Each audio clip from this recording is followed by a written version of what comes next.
स्वतंत्र है, उस पर आरोप है, वो कहीं भी जाए, किसी भी कोर्ट में जाए तो आरोप से थोड़ी बच सकता है। जो आरोप लगा है वो तथ्यों के आधार पर आरोप लगा हुआ है, और किसी भी कोर्ट में वो जाएंगी तो आरोप का जवाब तो वहां देना ही पड़ेगा, और जवाब उनके पास नहीं होगा तो उनकी गिरफ्तारी होगी और वो जाएंगी जेल। मेरे को तो लगता है कि सुप्रीम कोर्ट में 1 मिनट में इसका पिटीशन फेंका जाएगा, क्योंकि ये खुद जब सीबीआई मांग रही थी और इसको मुंबई पुलिस पे विश्वास ही नहीं था, और आज तक मुंबई में कोई एफआईआर रजिस्टर नहीं हुआ है, तो किस बुनियाद पे मुंबई के पास ट्रांसफर मांग रही है? और मुंबई पुलिस जांच नहीं कर रही थी। मुंबई पुलिस फॉर्मेलिटी की है कि पूछताछ के किन्हीं को बुला के पूछ रहे हैं, आप किस बेसिस पर पूछ रहे हैं, कौन सा आरोप के तहत पूछ रहे हैं, ऐसा कुछ तो हो नहीं रहा है। तो उनको तो पहले आरोप तय करना चाहिए, फिर लोगों का नाम लाना चाहिए, उसके बाद पूछताछ करना चाहिए। फॉर्मेलिटी करने से कुछ नहीं होता है और पल्ला झाड़ने वाली बात है, इसलिए इस तरह का कहा जा रहा है। हम तो यहाँ तक बोलेंगे सुप्रीम कोर्ट से कि पटना हाईकोर्ट के कुछ आदेश दिया जाए कि वो इस इन्वेस्टिगेशन की मॉनिटरिंग करे, जिसमें कि सही अंजाम सुशांत सिंह के परिवार को जस्टिस मिले।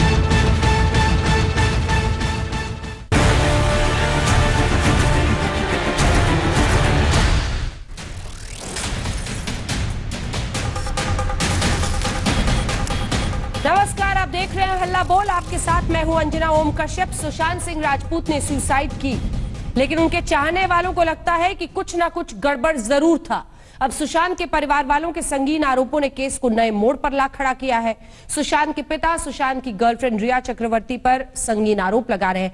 परिवार वाले यहां तक कह रहे हैं कि रिया चक्रवर्ती ने भूत प्रेत की कहानी सुनाकर सुशांत का घर बदलवा दिया था। अब सबसे बड़ा सवाल ये कि क्या सुशांत के प्यार को रिया ने हथियार बना लिया? ये रिपोर्ट तो जरूर देखिए, लेकिन आज इस बुलेटिन में हम आपके सामने ऐसे ऐसे मेहमान लाएंगे जो एक एक कहानी का किस्सा, पूरी परतों को खोलेंगे आपके सामने, क्योंकि न सिर्फ हमारे साथ वो वकील होंगे जो सुशांत के पिता की तरफ से पूरा मामला कोर्ट में रख रहे हैं, बल्कि सुशांत सिंह राजपूत की मौत के बाद उनके घर पर जब उनका शरीर पड़ा हुआ था, उस वक्त पर उनके पहुंचने वाले सबसे पहले दोस्त संदीप सिंह आपको इस वक्त दिखाई दे रहे हैं टेलीविजन स्क्रीन पर। संदीप को दिखाइए फिर से।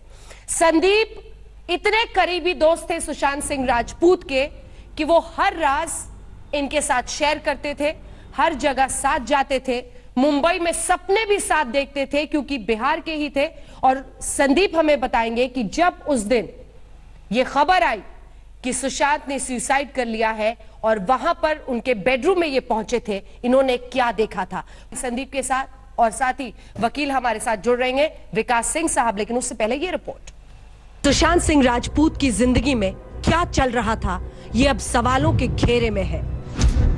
क्या सुशांत सिंह राजपूत को उनकी गर्लफ्रेंड रिया चक्रवर्ती ब्लैकमेल कर रही थी?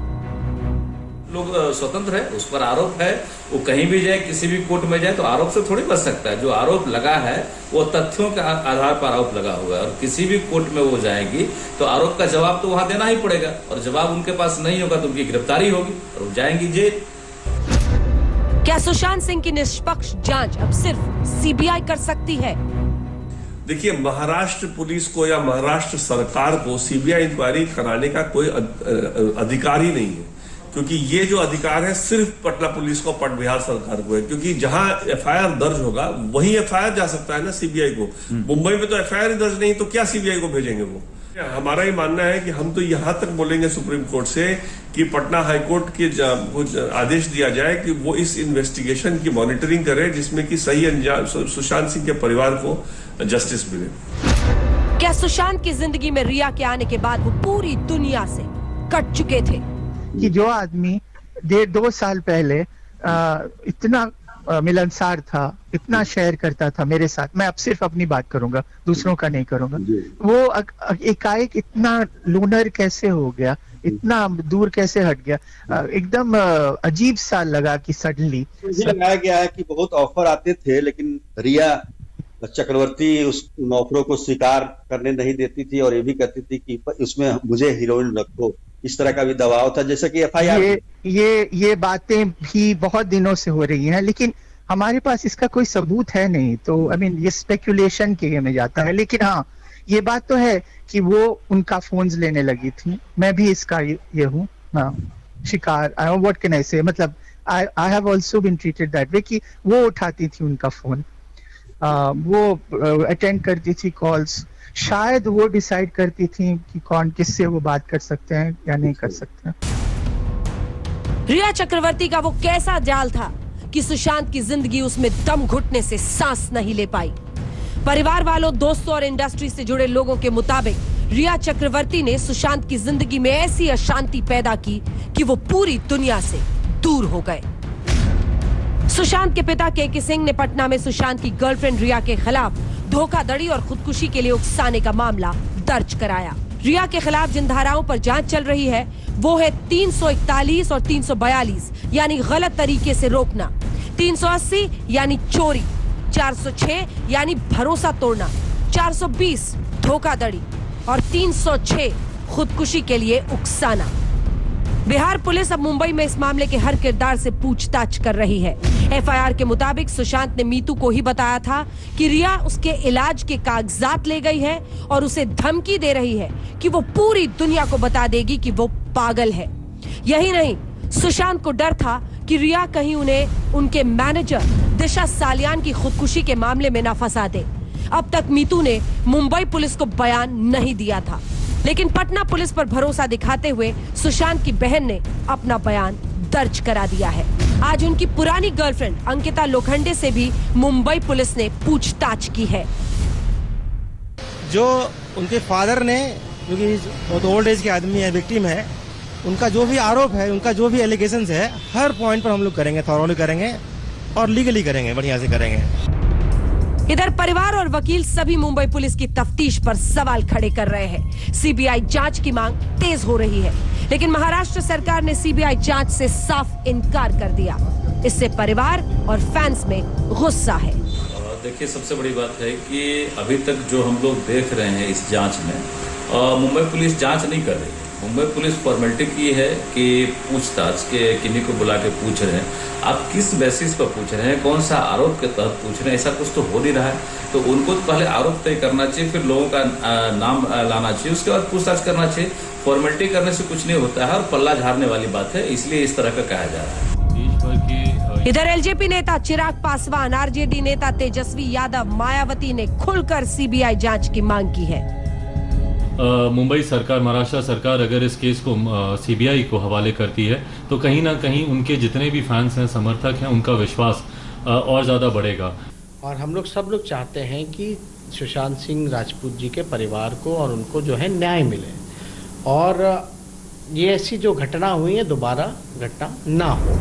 एफआईआर में सीधा आरोप और बिहार पुलिस की तेजी से बढ़ रही तफ्तीश के बीच घबराकर रिया चक्रवर्ती ने सुप्रीम कोर्ट की शरण ले ली और ये दलील दी कि सुशांत के परिवार ने पटना में मामला दर्ज कराया तो केस मुंबई में शिफ्ट होनी चाहिए। सुशांत के परिवार ने मुंबई पुलिस पर अविश्वास जताया तो रिया ने एक ही केस में 2 जगह जांच पर सवाल उठा दिया। इस पर सुशांत के पिता भी सुप्रीम कोर्ट जाने की तैयारी में है।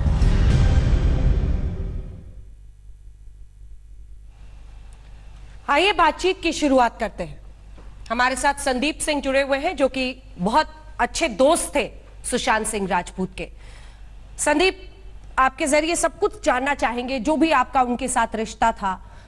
वो भी बिहार के थे, आप भी वहां के थे, आप लोगों ने सपने कई एक साथ मुंबई में देखे थे, काफी वक्त साथ बिताया था।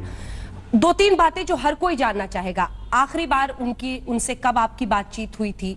क्या आपको ऐसा पता था कि वो किसी तनाव से गुजर रहे हैं? आपको उनकी मौत की खबर कैसे मिली और जब आप वहां पर पहुंचे तो आपने क्या देखा? संदीप जी। अंजना, आपके 4 सवाल हैं और सबसे पहले मैं ये बोलना चाहूँगा कि सुशांत एक खुश मिजाज लड़का था। उसको अपने ऊपर बहुत ज़्यादा कॉन्फिडेंस था। उसको पता था कि उसको क्या चाहिए, कितना चाहिए, कैसे करना है, क्या क्या लोग चाहते हैं उससे, उसको कितना प्यार मिलता है। वो उसको सही और गलत का अंदाज़ा बहुत अच्छे से था। जैसे आप देखोगे कि पवित्र रिश्ता में एक टॉप पे टीवी पे आने के बाद उसने डिसाइड किया कि अब उसको फिल्मों की तरफ रुख करना है और टॉप एक्टर होने के बावजूद उसने पवित्र रिश्ता छोड़ दिया और छोड़ने के बाद 3 साल घर पे बैठ के उसने तैयारी की कि उसको फिल्मों में कैसे आना है, क्योंकि बट ऑब्वियस कि सीरियल से फिल्मों में आने के लिए एक अलग तैयारी, एक अलग सोच की आपकी पहचान होनी चाहिए। और उसकी तैयारी में वो दिल से लग गया था। और मुझे याद है कि जब मैंने उसको सरस्वती चंद्र सीरियल ऑफर किया था तो उसने बहुत प्यार से मुझे बैठ के समझाया था कि भाई मैं ये नहीं, मैं कुछ और करना चाहता हूँ, मेरी सोच कुछ और है, मुझे अच्छी फिल्में करनी है, मुझे अच्छी कहानियाँ कहनी है। तो मैंने बोला ठीक है, मैं आपके साथ हूँ इस पे। और वहाँ से हमारी दोस्ती आगे बढ़ी थी। वो हमेशा डांस, हमेशा अपनी जिम, एक्सरसाइज, लोगों के लिए भला करना, सोशल वर्क करना। अगर आप देखोगे तो कई बार सुशांत का नाम आता है कि वो 1 करोड़ रुपया उन्होंने दान कर दिया, वो इस समय लोगों का साथ दे रहे हैं। एनिमल लवर इंसान था, उसको म्यूजिक का बहुत शौक था, उसको खाने पीने का बहुत शौक था। तो ऐसा इंसान, खुश मिजाज इंसान था वो, और सही सोच, सही दिशा पे जाने वाला इंसान। वो इंसान का जब मुझे न्यूज पता चला तो but obvious Anjana, you will be shocked कि मैं अपने दोस्त के घर संजीव जी के घर में पहुंचा। मेरी बिल्डिंग में ही रहते हैं, और मैं उनके घर पे जब पहुंचा तो आज तक न्यूज चैनल चालू था। मैंने बेल दबाया और उनके घर में एंटर किया और देखा कि ये न्यूज आज तक पर ही शुरू था। तो मैं बिल्कुल नमसा शॉक्ड हो गया था, और मुझे 10 मिनट के लिए कुछ समझ में नहीं आया। और फिर मैं वहां से घर से निकला और सुशांत के घर पे पहुंचा। जब पहुंचा तो बट ऑब्वियस पुलिस हमें ऊपर जाने नहीं दे रही थी, तो हम नीचे ही खड़े थे। और एक बार जब सुशांत के बॉडी को लिफ्ट से लाया गया और रखा गया स्ट्रेचर पे, और जब वो एम्बुलेंस में लेके चले गए वो लोग, तब पुलिस ने हमारा नंबर लिया और हमसे बातचीत की। और उसके बाद उन्होंने हमें कॉल किया और हमें बताया कि कूपर हॉस्पिटल में उनका पोस्टमार्टम के लिए उनको लेके जा रहे हैं। और फिर हमें वहाँ बुलाया गया, और फिर हम वहाँ गए, और जो भी फॉर्मेलिटीज थी सारे पेपर वर्क की, वो एक तरफा किया गया।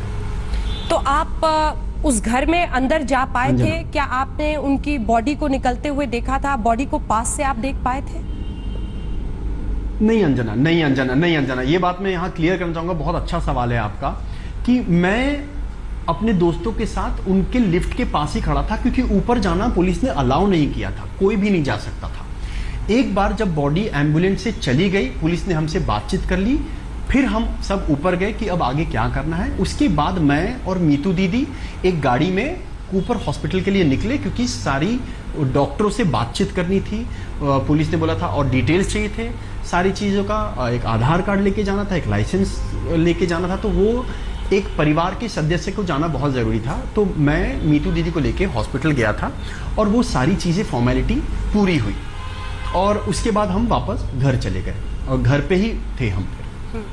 वहां पर उसके बाद क्या हमको बताया जा रहा था, एक एक स्टेप पुलिस हमें हेल्प करी थी, बताया जा रहा था। क्या कुछ बताया जा रहा था? क्योंकि कई बार ऐसा होता है संदीप जी की उस वक्त बहुत सारी चीजें नहीं होती है, पर इस 1 महीने में काफी वक्त आपको मिला होगा रिफ्लेक्ट करने के लिए कि आपने क्या देखा था, क्या कुछ खटका था उस कमरे में, कहीं आसपास। अगर एक बार नरेट कर सके आप हमारे दर्शकों के लिए कि आपने क्या देखा था। जी नहीं अंजना जी, मेरे को बहुत अच्छा लग रहा है कि इस 1 महीने बाद भी आप इमोशंस को समझ रहे हो एज अ जर्नलिस्ट।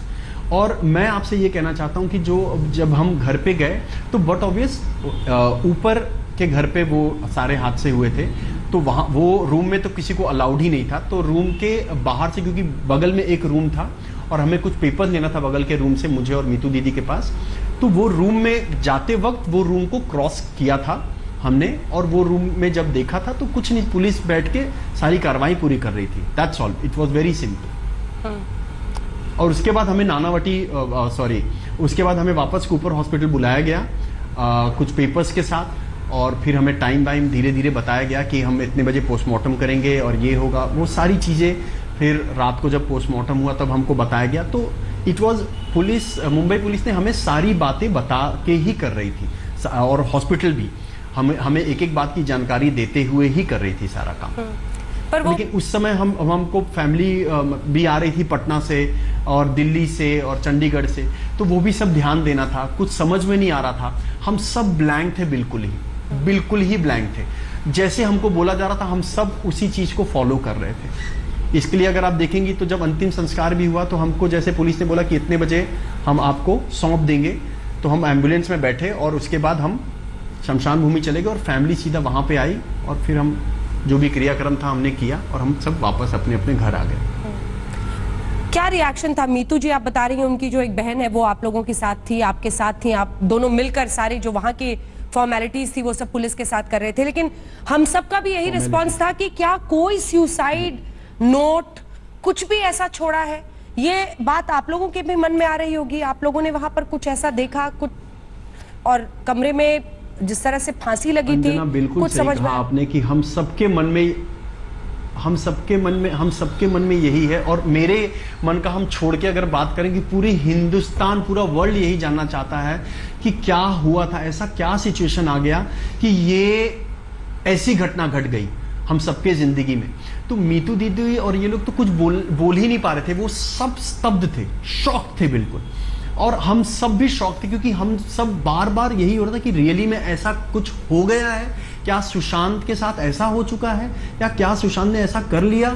सब हम अद्भुत थे क्योंकि घर पे सिर्फ एक मैनेजर और 3 या 4 नौकर थे, तो हम सब शॉक थे और वो लोग भी शॉक थे, सब रो रहे थे और कोई एक दूसरे से क्या बात करे क्या नहीं करे कुछ समझ में नहीं आ रहा था। और पुलिस बट ऑब्वियस अपना फॉर्मेलिटी पूरी अच्छे से कर रही थी, तो वो सारी चीजें हमको हम सिर्फ उस समय फॉलो ही कर पा रहे थे। बट उस समय हम होश में नहीं थे। और मीतू दीदी का तो वो सिचुएशन ही नहीं था कि वो बेचारी कुछ बोल पाती या कुछ कर पाती, वो तो बिल्कुल ही ब्लैंक थी क्योंकि उनको ये था कि उनके गुलशन ने ऐसा कर कैसे लिया। तो वो सारी चीजें हम लोग अभी भी सोचते हैं तो हम लोग को लगता है कि ये सचमुच ऐसा हो गया क्या? हम सब अभी भी शॉक थे अंजना जी, हम सब इसका सवाल और पूरी हिंदुस्तान इसका सवाल कर रही है। और मैं ये रिक्वेस्ट करना चाहता हूं गवर्नमेंट से कि प्लीज अब ये सीबीआई इंक्वायरी पे चली जाए। और मैं बोलता हूं कि मैंने तो कई जगह यूट्यूबर्स ने मुझे भी बताया कि मैं मर्डरर हूं, मैं ऐसा हूं, मैं वैसा हूं। मैं बोलता हूं जो भी है, मैं बोलता हूं अगर आपको लगता है कि मैं मर्डरर हूं या कोई और है, सब पे सीबीआई इंक्वायरी होनी चाहिए, कड़ी से कड़ी कार्रवाई होनी चाहिए और सबकी पूरी अच्छी तरीके से खोज होनी चाहिए ताकि हम सबके सामने सही बात सही तरीके से आ जाए। वो बहुत इंपॉर्टेंट है। और जिस तरीके से अभी सारी चीजें हो रही हैं, परिवार, हाँ जी बोलिए। लास्ट टाइम आपकी उनसे कब बात हुई थी? वो टच में नहीं थे। परिवार का आरोप है कि रिया की वजह से वो पूरी दुनिया से, दोस्तों से, परिवार से कट गए थे। क्या रिया को आप जानते थे? नहीं, रिया को मैं बिल्कुल कभी मिला नहीं, ना कभी जानना चाहूंगा, ना कभी जानता हूं। और मैं सिर्फ ये कहूंगा कि परिवार वाले जो कह रहे हैं वो अगर 43 डेज बाद कह रहे हैं ये बात, तो बहुत सोच समझ के, क्योंकि कोई भी इंसान को किसी के परिवार से अलग नहीं किया जा सकता है। तो आई एम श्योर कि सुशांत परिवार से तो बात कर ही रहे होंगे और परिवार ने अगर 43 डेज बाद अंजना जी ये स्टेप लिया है तो बहुत ही सोच समझ के, क्योंकि बट ऑब्वियस मैं जानता हूं परिवार एक शॉक में था और अब थोड़े से उभरे होंगे तो उनको समझ में आया होगा कि एक इंसाफ तो चाहिए जो पूरे देश की आवाज है। इतना बड़ा स्टार, इतना बड़ा एक्टर, इतना अच्छा इंसान, इतना मन मौजी इंसान, वो इंसान ऐसे कैसे जा सकता है? एक पिता अपने पुत्र को, एक बहन अपने भाई को कैसे खो सकती है इस तरीके से? ये सवाल सब लोग पूछ रहे हैं और अब इस सवाल का जवाब अब चाहिए, इसके लिए ये स्टेप ली गई है। संदीप, और ये स्टेप पे अब बस जस्टिस मिले और सही बात सामने आ जाए। संदीप आप बने रहिए प्लीज हमारे साथ। विकास सिंह भी जुड़ रहे हैं जो कि वकील है, जो वकील है इस पूरे मामले में। सुशांत सिंह राजपूत के पिता ने जो एफआईआर दर्ज की है। विकास जी धन्यवाद आपका आज तक पर जुड़ने के लिए। रिया चक्रवर्ती के खिलाफ ये एफआईआर और पूरा मामला, अब वो पहुंच गई हैं सुप्रीम कोर्ट ये कहने के लिए कि एक ही केस की 2 जगह पर इन्वेस्टिगेशन कैसे कर सकते हैं, और ये भी कह रही हैं कि मुंबई पुलिस ही करे। क्यों चाहती है रिया चक्रवर्ती? नहीं पा रहा आपकी आवाज। क्या अब आपको मेरी आवाज आ रही है? क्या अब आ रही है सर? अगर आती है तो हाथ उठाइएगा जरूर। कोई आवाज नहीं आ रही। ठीक है, आपका फोन फिर से कनेक्ट कराते हैं, जल्दी से उनका फोन फिर से कनेक्ट कराइए, लाइव लेंगे उनका जल्दी से। संदीप जी, 161 में बयान दर्ज होता है, क्या मुंबई पुलिस या बिहार पुलिस जो वहां पर आई है, दोनों में से किसी ने आपका बयान दर्ज किया है अभी? जी नहीं, अभी तक नहीं दर्ज किया है। और जो भी मुंबई पुलिस को मुझसे जानकारी चाहिए थी वो सब उन्होंने मुझसे ले चुके हैं और जितना मुझे सपोर्ट करना है या करूंगा, वो जो भी सपोर्ट चाहिए वह मुंबई पुलिस को हो या बिहार पुलिस हो मैं पूरी सपोर्ट करने के लिए तैयार हूं और कर रहा हूं। अगर आप देखेंगी कि जो मेरा और सुशांत का रिश्ता था, मैं एक मिनट भी नहीं सोचा, मैं वहां पे एक जगह पे पहुंच गया और जितनी भी विधि या चीजें होती है वो परिवार के साथ मिलकर एक अच्छे दोस्त की तरह निभाया हूं और निभाऊंगा। ये मुझे प्रूव करने की जरूरत नहीं है कि मेरी दोस्ती कितनी गहरी थी या कितनी थी। एक दोस्त दोस्त ही रहता है, चाहे अगर हम परिवार से या दोस्त से 6 महीना 7 महीना नहीं मिलते तो हमारी दोस्ती खत्म नहीं होती, खराब नहीं होती।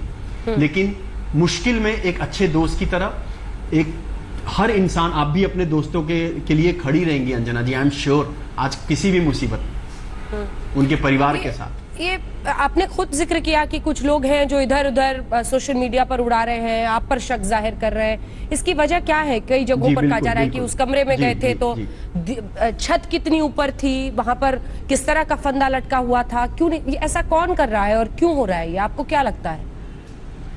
देखिए, जो यूट्यूबर्स है सबके अंदर ना एक, लोग कहते हैं कि गुस्सा है, मैं कहता हूं गुस्सा नहीं है, लोगों के अंदर एक इमोशन है, लोगों को सच्चाई जानना है।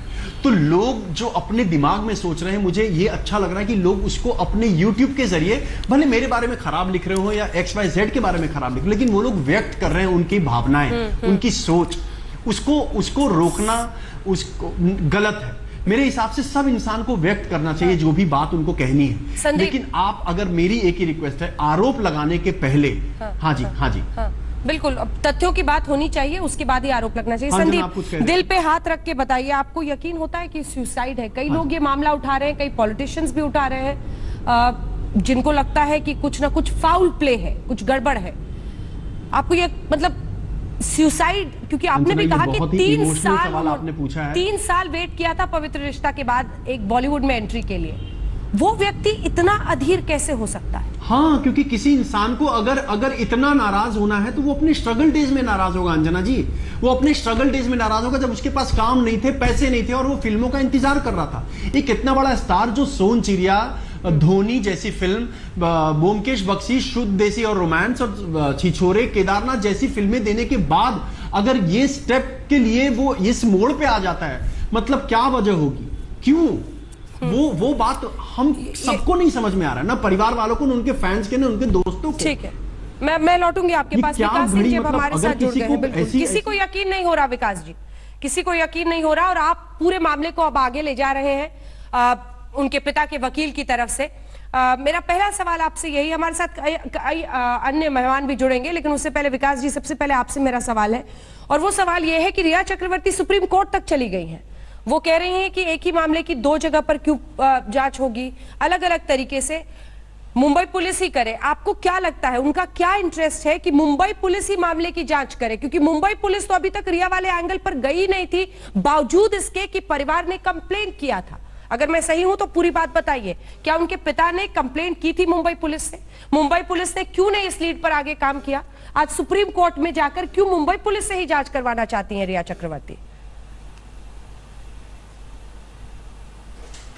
देखिए अंजना जी, 2 बातें हैं इसमें। पहली बात तो ये है कि दोनों स्टेट गवर्नमेंट इन्वेस्टिगेट नहीं कर रही है, मुंबई पुलिस इन्वेस्टिगेट नहीं कर रही है। इन्वेस्टिगेशन स्टार्ट करने के पहले FIR दर्ज करना सबसे जरूरी होता है। जब तक प्राथमिकी दर्ज नहीं होती है, पुलिस का इन्वेस्टिगेशन स्टार्ट हो ही नहीं सकता। ये कानून है, सुप्रीम कोर्ट ने बड़ा क्लियर कह रखा है कि पहले FIR दर्ज होगा तब इन्वेस्टिगेशन होगा। और पटना में FIR दर्ज हो गया है, इन्वेस्टिगेशन स्टार्ट है, तो इन्वेस्टिगेशन एक ही जगह हो रहा है, 2 जगह नहीं हो रहा है। जो मुंबई में हो रहा है वो तमाशा हो रहा है, पूरे बॉलीवुड को बुला के पता नहीं किस बात की इंक्वायरी हो रही है। अगर नेपोटिज्म हो या ना हो फिल्म इंडस्ट्री में, it is not disclosing A cognizable offence, और कॉग्निजेबल ऑफेंस जब तक नहीं डिस्क्लोज करता है तब तक कोई उस तरह की इंक्वायरी का कोई मतलब नहीं है। ये सिर्फ खाना पूर्ति हो रही है। पूरे देश के आंख में धूल झोंका जा रहा है कि भाई हम लोग सुशांत सिंह राजपूत के केस को कर रहे हैं, बट सुशांत सिंह राजपूत के केस को वो कर ही नहीं रहे, कुछ और ही कर रहे हैं। So this is the legal position. Now very interestingly, जो इन्होंने अब मुंबई पुलिस को ट्रांसफर किया है, और इनका जो पिटिशन सुप्रीम कोर्ट में इन्होंने फाइल किया, मेरी कॉपी मेरे पास है, उस पिटिशन में इन्होंने खुद ही कहा है कि मैंने मांग की थी कि केस को CBI में ट्रांसफर की जाए। क्यों CBI में कोई ट्रांसफर मांगेगा? तभी मांगेगा ना जब उसको मुंबई पुलिस पे विश्वास नहीं होगा कि मुंबई पुलिस हमको न्याय नहीं दिला पाएगी, इसलिए आप CBI में जाएं। उसके बाद अब जब मुंबई पुलिस ने कुछ भी नहीं किया, एफआईआर नहीं दर्ज किया, तो पटना में जब एफआईआर दर्ज हो गया, अब ये जाके सुप्रीम कोर्ट में कह रही हैं कि इसको वापस मुंबई पुलिस भेज दिया जाए। अगर उनका एक्चुअल दुख था सुशांत के मरने का और वो एक्चुअल चाहती है कि इसके तह तक जाया जाए, तो सुप्रीम कोर्ट का उनका पिटिशन ये होना चाहिए था कि बिहार के पुलिस से ट्रांसफर करके इसको सीबीआई में भेजा जाए, जो कि उनका पहले से डिमांड था। तो जो सीबीआई का डिमांड था वो एक लिप सर्विस था, वो एक विक्टिम कार्ड वो क्लिप प्ले करना चाह रही थी, जिसमें कि उनके ऊपर नजर न पहुंचे और मुंबई पुलिस उनको बचा ही रहा था, वो बचाता रहे और मामला रफा मुंबई दफा हो पुलिस जाए। बचाता रहे क्यों? ठीक है, ठीक है विकास जी, आप, क्योंकि ये बहुत महत्वपूर्ण लाइन है जो आप कह रहे हैं, मुंबई पुलिस बचाता रहे क्यों, क्या हो सकती है वजह? देखिए अब क्या हो सकती है तो अंजना जी आप बेटर जानती हैं, आप रोज डील कर रही हैं इस तरह के पुलिस के मामले और तरह तरह के जो आजकल कैसे पुलिस गुमराह करता है, क्या कंसिडरेशन होगा, किस वजह से कर रही है, कोई उनकी पहुंच है किसी के पास, क्या वजह है, ये तो बड़ा ही मुश्किल है। या 15 करोड़ उनके पास है तो आज के दिन पैसा भी बहुत है उनके पास, इसलिए वजह का हम कुछ नहीं कह सकते क्योंकि हमारे पास कोई तथ्य नहीं है। लेकिन जो एक्चुअल हमारे पास एविडेंस है, जो एक्चुअल हो रहा है, जब 25 फरवरी को परिवार ने कहा था सुशांत के मरने के पहले कि हमको खतरा है, कौन लोग जिनके साथ सुशांत घिरे हुए हैं और उनकी देखरेख की जाए, और उसके बाद जब मौत में भी हमारे परिवार के सब लोगों ने कहा कि भाई ये देखिए कि जो इनके साथ था, जो इनका मेडिकल रिकॉर्ड देख रहा था, उसकी छानबीन कीजिए। हाँ। तो वो उस डायरेक्शन में ना जा करके ये बिल्कुल एक ऐसे डायरेक्शन में चले गए हैं जो कि समझ में नहीं आ रहा है कि वो कहाँ जाएगा। मतलब वो डायरेक्शन ऐसा है कि जैसे कि आसमान की तरफ चला जा रहा है, उसमें कोई अंत नहीं नजर आ रहा है उस डायरेक्शन का, और वो चलता रहे, शायद वो हो सकता है महीनों चलता रहे, पूरे यूनिवर्सिटी को बुला ले, इंडस्ट्री में फिर उसके बॉल बॉयज, उसको जो बॉयज होते हैं उसको बुलाए, कैमरामैन को बुलाए, पता नहीं किसको बुलाएंगे, लेकिन किस बारे में बुला रहे हैं, क्या है ऑफेंस उनके हिसाब से, क्या है जिसकी इन्वेस्टिगेशन वो कर रहा है, ये तो पता है मुंबई पुलिस। अगले अहम किरदार तो उसके इस पिटीशन के, सुप्रीम कोर्ट के पिटीशन के बाद तो बिल्कुल मैं लौट रही हूं सर आपके पास, पिटीशन के बाद तो बिल्कुल क्लियर हो गया है कि कहीं ना कहीं इनको सांठगांठ थी इनकी मुंबई पुलिस के साथ। ठीक है, ये बड़ी बात आप कह रहे हैं। अगले किरदार जिसको हम आपके सामने रखना चाहेंगे वो है संजय झा, कैबिनेट मंत्री हैं बिहार सरकार में, और आप ही के पास सबसे पहले, चूंकि मुंबई पुलिस से बात हुई थी लेकिन मामला आगे नहीं बढ़ा रिया चक्रवर्ती के खिलाफ, तो सुशांत सिंह राजपूत के पिता ने आपसे संपर्क किया, आपने बिहार पुलिस में मामला कैसे आगे बढ़ेगा और मुख्यमंत्री से बात की और पूरे मामले को आगे ले गए। क्या थी परिवार की शिकायत संजय झा जी? क्या उन्होंने आपको बताया था कि मुंबई पुलिस उनकी दी हुई लीड पर रिया चक्रवर्ती के खिलाफ काम नहीं कर रही है? क्या कहा था उन्होंने? जल्दी से।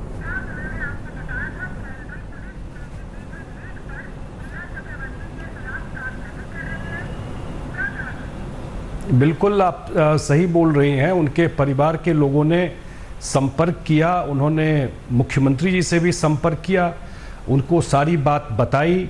उनका कहना था कि जिस डायरेक्शन में वो चाहते हैं उस डायरेक्शन में चीज़ें नहीं जा रही हैं। और जैसे अभी बता रहे थे विकास जी, जो वहाँ पर कोई एफआईआर भी नहीं था, और उनके पिताजी की सबसे बड़ी बात यह है कि इसका जो कॉन्सिक्वेंसेज है, सबसे ज़्यादा तो उनका फैमिली और जो 74 साल के उनके पिताजी हैं वो भुगत रहे। जो उनका एक जवान लड़का चला गया और वो पटना में रहते हैं, वो कैसे ट्रैवल करेंगे पटना से जाकर के, उस माहौल में उनको कहाँ से जस्टिस मिलेगा। तो वो जब यहाँ पर आए तब बिहार पुलिस यहाँ पर उनका केस रजिस्टर की। पहले तो कोई केस रजिस्टर नहीं था और बिहार पुलिस इमीडिएटली मुंबई पहुंच गई है और उस मामले की जांच कर रही है। और ये उनके जितने फैंस हैं बिहार में हो, देश भर में हो, सबकी यही इच्छा है कि इमीडिएट न्याय मिले और त्वरित मिले, दूध का दूध और पानी का पानी हो और जल्दी हो, इसमें बिना डिले किए हुए। संजय जी, पिता ने क्या कहा? मुंबई पुलिस से उनकी बात हुई थी, उन्होंने रिया की तरफ इशारा किया था जी? नहीं,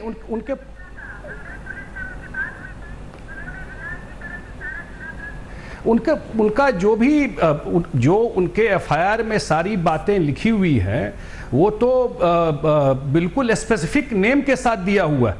और जो बिहार पुलिस गई है, जो उनके एफआईआर का कॉपी है, उन्होंने स्पेसिफिक नेम्स दिए हैं, उसका डिटेल्स दिया है। और यहाँ तक था कि भाई जो जब उनका मॉर्निंग पीरियड चल रहा था उस समय भी उनको मुंबई पुलिस कह रही थी कि जो कुछ प्रोडक्शन हाउसेज है उन्हीं का उनका नाम लीजिए। इनको, इनके परिवार को भी अजीब लगा कि भाई उससे तो वो तो अलग कुछ है, इनका तो जो उन्होंने अपने एफआईआर में दिया है वो तो कुछ और बात है, उस डायरेक्शन में जांच नहीं जा रही है। और मुंबई पुलिस बहुत स्ट्रेट नहीं दिख रही है इस जांच के प्रति। तो तभी तो, नहीं तो अगर वो जांच ठीक कर रही होती, सही में 43 डेज हो गया, उसका डायरेक्शन सही होता, तो परिवार को बिहार पुलिस से क्यों जाकर के मदद मांगना पड़ता, या बिहार में आके क्यों एफआईआर करना होता उनको, जब उनको लगा कि डायरेक्शन बिल्कुल सही नहीं है उनका, वो कहीं और इस केस को ले जा रहे हैं। तभी तो एफआईआर में तो बिल्कुल स्पेसिफिक नेम्स है जो दिया हुआ है, और उसी आधार पे जांच हो रहा है। माजिद मेमन साहब और उज्जवल निकम जी को अब मेरे साथ दिखाइए। सर, आप दोनों वरिष्ठ वकील, एक एक कानूनी दांव पे जानते हैं। माजिद मेमन साहब न सिर्फ वरिष्ठ वकील बल्कि आप एक राजनेता भी हैं। आपने सुना संजय झा कैबिनेट मंत्री बिहार सरकार के बता रहे हैं कि मुंबई पुलिस कह रही थी उनके पिता से कि आप कुछ प्रोडक्शन हाउसेस के नाम लीजिए, उनसे जांच आगे ले जाना है। रिया चक्रवर्ती के बारे में वो जानकारी दे रहे थे, उस लीड पर मुंबई पुलिस आगे बढ़ने को तैयार नहीं थी। ये क्या कहता है सर? देखिए अंजना जी, इस मामले के दो अलग अलग पहलू हैं जिसे हमारे दर्शकों को समझने की आवश्यकता है। पहली बात तो यह है कि रिया के खिलाफ जो बिहार में एफआईआर दर्ज हुआ है उसमें जिन गुनाहों को शामिल किया गया है उसके दो अलग अलग कंपार्टमेंट। एक तो ये कि इल्जाम है कि रिया ने इसकी संपत्ति, इसका पैसा तो लूटा है, उसका गलत उपयोग किया है, उसको तबाह कर दिया है, उसके पैसे को बोल दिए, जिसकी वजह से cheating, criminal breach of trust वगैरह वगैरह के आरोप उस पर लगे हुए। दूसरा पहलू उसका ये है जो हमारे बहस के लिए भी ज्यादा अहम है, वो ये कि इस वजह से कि रिया ने उसकी सारी संपत्ति पर धोखा देकर अब कब्जा कर दिया, खा लिया, इसलिए इस लड़के, इस एक्टर ने, सुशांत ने आत्महत्या की। आत्महत्या का कारण का पैसा खा जाना है। ये दो अलग अलग चीजें हैं। ये भी हो सकता है कि आगे चलकर रिया के खिलाफ ये बात साबित भी हो जाए कि उसने सारे पैसे खा लिए, चीटिंग कर ली, क्रिमिनल ब्रीच ऑफ ट्रस्ट कर लिया, लेकिन उसके बावजूद ये साबित ना हो पाए कि उसकी वजह से इसने आत्महत्या की है। तो ये दो अलग अलग ऑफेंसिव। अब रहा सवाल, देखिए, सुप्रीम कोर्ट तक जाने का। आम तौर पर सुप्रीम कोर्ट ऐसे मामलों में जब पुलिस जांच कर रही हो दखल नहीं देती। सुप्रीम कोर्ट पुलिस को फ्री हैंड देती है कि पूरा जांच कर ले। और जहां तक मुद्दई पुलिस पर आरोप लग रहे हैं, मैं देख रहा हूँ में जना जी ये कहा जा रहा है कि पक्षपात हो रहा था या मुंबई पुलिस बराबर अपना काम नहीं कर रही थी। मैं समझता हूँ ये बात उचित नहीं है। मुंबई पुलिस ने एफआईआर दर्ज नहीं किया, इस संदर्भ में समझने की आवश्यकता है कानून क्या कहता है। जब कोई अननेचुरल डेथ होती है जैसे सुशांत की हुई तो 174 सीआरपीसी क्लेम आ जाता है। 174 सीआरपीसी के तहत किसी भी अननेचुरल डेथ पर पुलिस को इंक्वायरी करके रिपोर्ट देनी होती है डिस्ट्रिक्ट मजिस्ट्रेट, और एफआईआर नहीं दर्ज होता। एफआईआर दर्ज होने का एक मकाम होता है कि जब उस इंक्वायरी के तहत ऑर्गेनाइजेबल ऑफेंसेस कमिट हुए हैं, इसने किए हैं, लेकिन मेनन साहब वो सब बातें अगर सामने आती है तब वो एफआईआर दर्ज होता है। और 174 से अब 154 पे जाते हैं जब एफआईआर दर्ज होता है। बिहार पुलिस ने जल्दबाजी में वहाँ 154 का ऑफेंस रजिस्टर कर लिया है और मुंबई पुलिस पे आरोप लगाया जा रहा है कि वो बराबर नहीं करे। मेरे ख्याल से वो सही नहीं है। बिहार पुलिस स्टेशन ने जो काम किया है उस पर वो इन्वेस्टिगेट करें और एविडेंस कलेक्ट करें। और ऐसे मामलात में जो इतना बहुचर्चित होता है और जिसमें लोगों का इतना इंटरेस्ट इन्वॉल्व होता है, एक बॉलीवुड का अभिनेता है, तो उसमें थोड़ा ठहर के काम करना चाहिए। जल्दबाजी से, जज्बात से नुकसान होगा और शायद कानून और व्यवस्था। उज्जवल निकम जी, ठीक है जी मैं आ रही हूँ, लेकिन उज्जवल निकम जी, मेरे सवाल का वकील साहब ने बिल्कुल ही जवाब नहीं दिया। मैंने कुछ और पूछा था। मैंने ये पूछा कि जब परिवार ने शक सीधा जाहिर किया था अबेटमेंट टू सुसाइड का, तो फिर मुंबई पुलिस ने इस पर अपनी जांच को आगे क्यों नहीं बढ़ाया? क्यों कहा कि आप वहां के कुछ मीडिया हाउसेस का नाम लीजिए? ये तो पुलिस अगर इस तरह का काम करे। जी निकम साहब, इस पर ये सुशांत की डेड बॉडी डिस्कवर हुई, पता चला तो उनके पिता और उनके परिवार के लोग मुंबई आए, उन्होंने उनकी डेड बॉडी क्लेम की। उस वक्त उन्होंने ये सब क्यों नहीं कहा रिया चक्रवर्ती के बारे में? उस वक्त उन्होंने कुछ नहीं कहा। उस वक्त अगर उन्होंने अपना बयान दर्ज करवाया होता कि इतने पैसे उसने खा लिए थे, इसकी वजह से ये इसने आत्महत्या की, ऐसा है, तो उसको जरूर जांच होती। पुलिस का ये कहना है, मुंबई पुलिस का, कि उसके पिता ने सुशांत, ठीक है, एक बार निकम साहब इसका जवाब दे लें, फिर विकास जी करेंगे, विकास जी बोलेंगे। ठीक है निकम साहब, ठीक है निकम साहब, मेरे सवाल का जवाब। देखिए, ना मैं बम्बई पुलिस की वकालत कर रहा हूँ, बिल्कुल, ना बिहार पुलिस की वकालत कर रहा हूँ।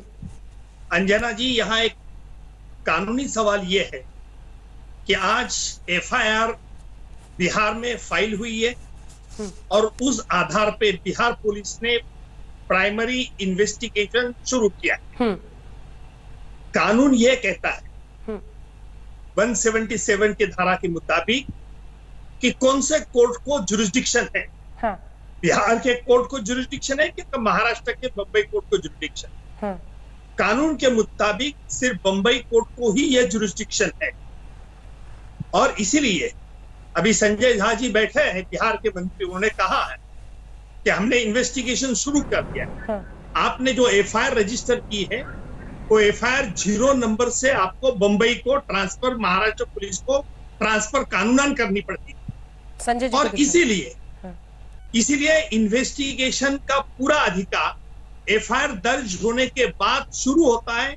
इससे मैं विकास जी से बिल्कुल सहमत हूं। लेकिन जब भी जो पिताजी है इनके, उन्होंने जो एफआईआर पटना में दर्ज की है वो एफआईआर बिहार पुलिस को, बम्बई पुलिस को भेजना पड़ेगा। अभी दूसरी रही बात, पुलिस ने, बम्बई पुलिस ने क्यों नहीं शुरू किया? देखिए, जब सुसाइड किया, जब सुसाइड होने के बाद जब कोई प्राइमरी एविडेंस नहीं मिला कि क्या किसी ने इनको अबेटमेंट किया, हवे में तो बहुत तर्क दिए जा रहे थे। मीडिया हाउस का नाम लिया जा रहा था, बड़े बड़े प्रोडक्शन हाउस का नाम लिया जा रहा था, बड़े बड़े प्रोड्यूसर का नाम लिया जा रहा था और इसके आधार पर पुलिस के खिलाफ एफआईआर नहीं कर सकती। ये जरूरी नहीं है कि एफआईआर मरने वाले के लोगों ने ही देने चाहिए। अगर पुलिस को छानबीन में कुछ प्राइमा फेसी एविडेंस मिलता है तो पुलिस भी खुद कंप्लेंट बन जाती है। लेकिन जहां तक इनके केस में प्राइमा फेसी, ये जो बम्बई पुलिस इंक्वायरी कर रही है, ये इंक्वायरी का नतीजा अब तक खुला नहीं हुआ है। शायद ये भी हो सकता था कि बम्बई पुलिस खुद अगर कोई एफआईआर नहीं देते थे इनके पिताश्री सुशांत सिंह के, तो बम्बई पुलिस के पुलिस ऑफिसर एक कंप्लेंट बन सकते थे। इसलिए आज हमें ऐसे कोई निष्कर्ष पे नहीं आना चाहिए जो संजय झा जी कह रहे कि बिहार पुलिस ने इंक्वायरी शुरू करके बम्बई पुलिस ने नहीं किए। इस पर कीचड़ उठाना एक दूसरे पुलिस के ऊपर ठीक नहीं है। ठीक है, इसका जवाब संजय झा जी देंगे। संजय झा जी और विकास जी को दिखाइए अगर वो साथ में है तो। विकास जी, दो वरिष्ठ वकील बैठे हुए हैं मुंबई से और उनका कहना है कि पहले ही वक्त पर जब वहां पर गए थे बॉडी लेने तो फैमिली ने रिया पर शक जाहिर क्यों नहीं किया। दूसरी बात वो कह रहे हैं कि Bihar police versus Mumbai police इसको बनाना ठीक नहीं है, मुंबई पुलिस अपनी तरफ से जांच आगे ले जा रही थी। संजय जी, एक छोटा सा जवाब।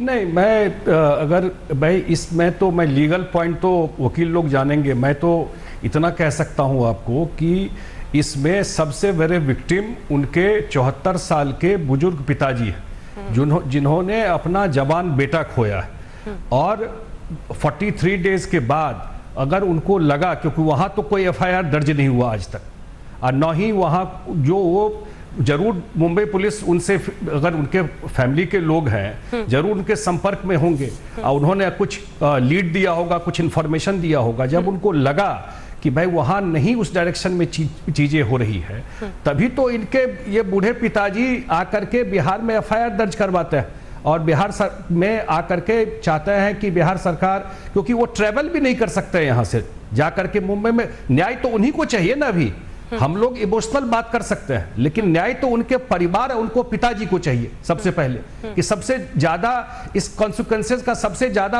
इम्पैक्ट, प्रभाव उनके परिवार को पड़ा है, उनके ओल्ड फादर को पड़ा है।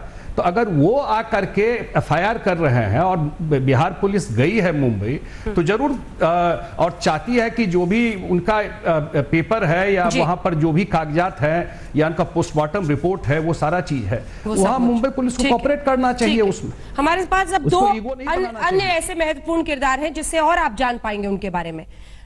छोटा छोटा रिएक्शन जल्दी से लेते हैं। नीलोत्पल मृणाल जो कि करीबी फैमिली फ्रेंड है सुशांत सिंह के, और दूसरी तरफ डॉक्टर राजी अहमद जिन्होंने धोनी के वक्त कंसल्ट किया था सुशांत सिंह को। राजी जी, आपसे जल्दी से कमेंट चाहेंगे, क्या वाकई वो तनाव से गुजर रहे थे? क्या स्टेटस था उनका? जी अंजना जी, उस समय जिस समय मैंने उनको ट्रीट किया था यहाँ शूटिंग के समय में MS धोनी के, उस समय बेसिकली वो अपर रेस्पिरेटरी ट्रैक्ट इन्फेक्शन से पीड़ित थे, तो जिसके लिए मैंने उन्हें ट्रीट किया था। बट ये जरूर कहूँगा कि किसी भी एंगल से, किसी भी तरह से ऐसा बिल्कुल भी नहीं लग रहा था कि इस तरह का जिंदा दिल इंसान, जिस तरह से वो अपनी चीज़ों को सीरियसली लेते थे, काम को और हर चीज़ को, जिस तरह से हमारी 2-3 मुलाकातों में हमने जितना भी इंटरेक्शन किया उनके साथ, जिस तरह का उनका बिहेवियर था, जिस तरह का उनका काम को लेकर के यकीन नहीं होता, बिल्कुल यकीन करने वाली चीज नहीं है। और हमेशा जी, मैं लौटूंगी आपके पास। नीलोत्पल जी, नीलोत्पल मृणाल जी, आपने जो करीब से सुशांत को देखा और जो आज तमाम खबरें हैं सीबीआई जांच की मांग, और लोगों का ये कहना है कि महाराष्ट्र सरकार सीबीआई जांच से क्यों भाग रही है, रिया चक्रवर्ती भी महाराष्ट्र पुलिस से ही जांच क्यों कराना चाहती है? अंजना जी, पहले तो मेरे ख्याल से जो माजिद मेमन जी और उज्जवल निकम जी है, पहले एक बार FIR पढ़ ले। FIR में लिखा है कि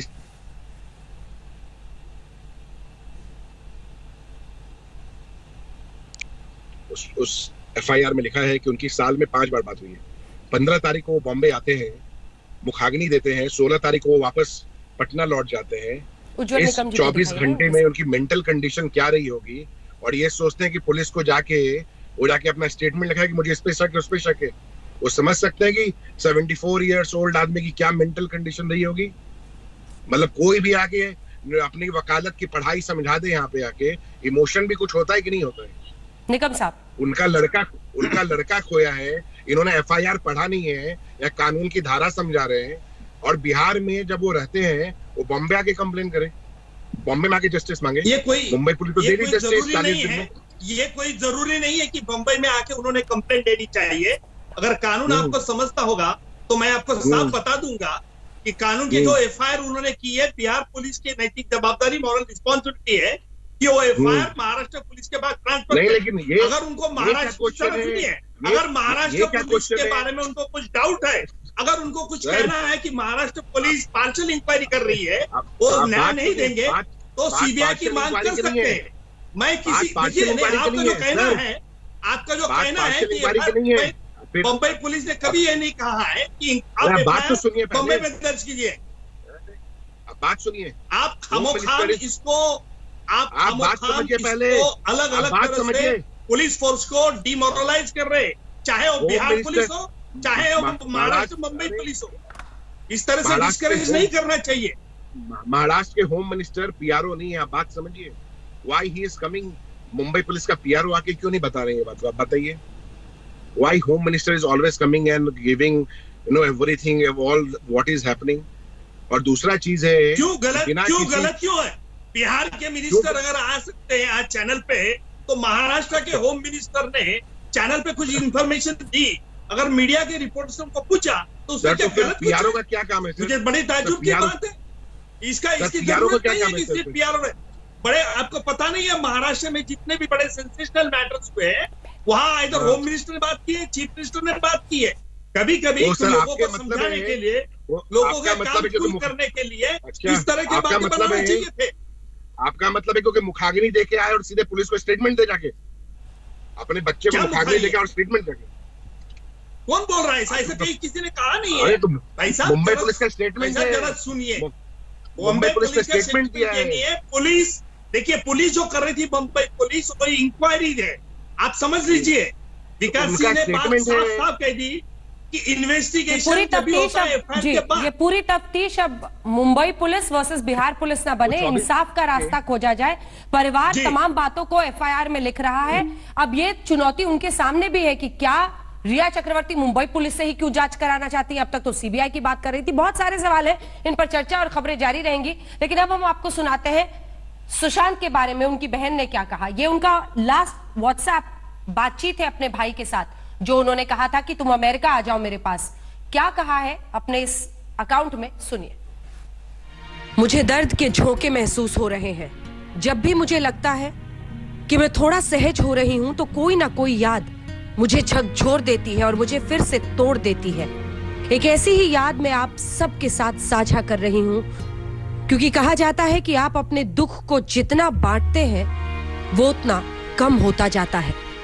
मुझे मेरे परिवार वालों ने हमेशा बताया कि मम्मी और पापा एक बेटा चाहते थे। ऐसा इसलिए भी क्योंकि मम्मी की पहली संतान लड़का था, जिसे उन्होंने जन्म के सिर्फ 1.5 साल बाद खो दिया था। मुझे अपने पहले भाई से मिलने का मौका नहीं मिला, लेकिन मम्मी पापा को उम्मीद थी कि दूसरा बेटा आएगा। उन्होंने मन्नत मांगी और लगातार 2 सालों तक मां भगवती की पूजा की। उन्होंने व्रत रखा, हवन पूजन किया, धार्मिक स्थानों की यात्रा की और आध्यात्मिक लोगों से मुलाकात की। लेकिन तब मेरा जन्म हुआ, दिवाली के दिन। मां ने मुझे भाग्यशाली माना। वो अक्सर मुझे लक्ष्मी जी कहकर बुलाती थी। उन्होंने अपनी साधना जारी रखी और 1 साल के बाद भाई का जन्म हुआ। शुरू से वो मनमोहक था, अपनी खूबसूरत मुस्कान, टिमटिमाती आंखों से वो हर किसी का मन मोह लेता था। वो छोटा बच्चा मेरा पिठिया था। क्षेत्रीय हिंदी में पिठिया का मतलब होता है जो आपके तुरंत बाद आया हो। मम्मा को लगता था कि मेरी वजह से परिवार में उस बच्चे का बहुप्रतीक्षित आगमन हुआ है और मैंने पूरी खुशी में यह सम्मान स्वीकार किया था। मैं अपने छोटे भाई का काफी ध्यान रखती थी, क्योंकि मुझे लगता था कि वो मेरी ही वजह से धरती पर आया है। हम दोनों हमेशा साथ ही रहते, साथ खेलते, साथ डांस करते, साथ पढ़ाई करते, सारी बदमाशियां भी साथ करते थे। लोग अक्सर भूल जाते थे कि हम दोनों का वजूद अलग अलग है। वो हमें गुड़िया गुलशन कहा करते थे, जैसे हम एक ही हों।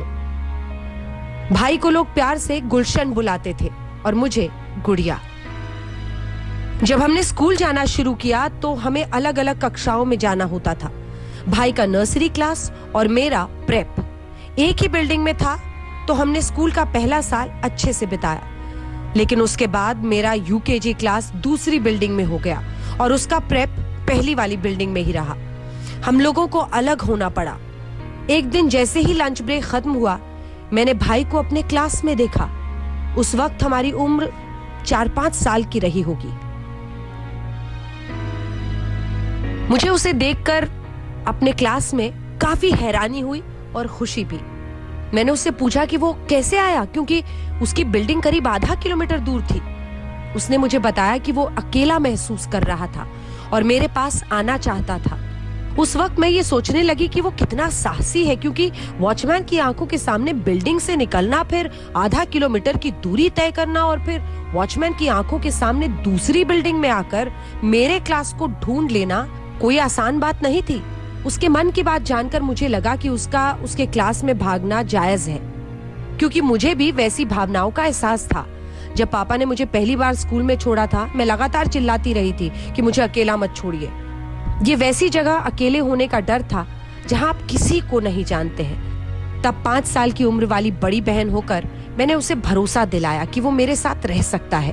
पहले तो मैंने उसे अपने और दोस्तों के बीच में छिपाने की कोशिश की, लेकिन अटेंडेंस लेते वक्त टीचर ने देख लिया। मैं थोड़ी डर गई, लेकिन फिर मैं अपने भाई को बचाने के लिए खड़ी हुई और टीचर को बताया कि उसकी तबीयत ठीक नहीं है। मैंने टीचर से पूछा कि क्लास खत्म होने तक वो मेरे साथ रह सकता है। टीचर ने इजाजत दे दी। हम खूब खुश हुए। 2 पीरियड के बाद उसे अपने क्लास में भेज दिया गया, लेकिन तब तक हमने खूब मस्ती कर ली थी।